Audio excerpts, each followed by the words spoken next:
সকাল থেকে একভাবে বৃষ্টি হয়ে যাচ্ছে, কী করা যাবে।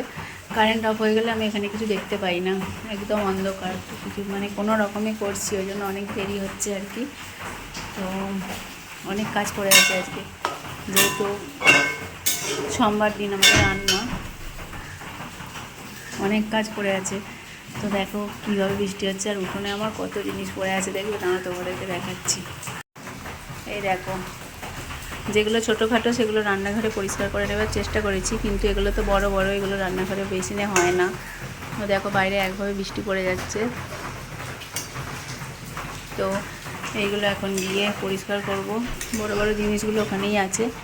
তারপর এই যে আমাদের কলতলাটা অনেকটা বড় আর কি, সেই ওই সাইড থেকে ওই দিকে এখন অনেকটা, তো কলতলা টলতলা ধোবো, তারপরে স্নান হবে। এখনও বাসন কোসন করে, বাসন টাসন মেজে গ্যাস ট্যাস মুছে। তো আজকে মেয়েদেরকে এখনও স্নান করানো হয়নি, কারণ আজকে ঠান্ডা জলে করাতে হবে না, গরম জলে করাতে হবে। তো গিজারে সুইচ দিয়ে দেবো, কারেন্ট আসছে যাচ্ছে, সেই জন্য গিজারটা অন করতে পারছি না।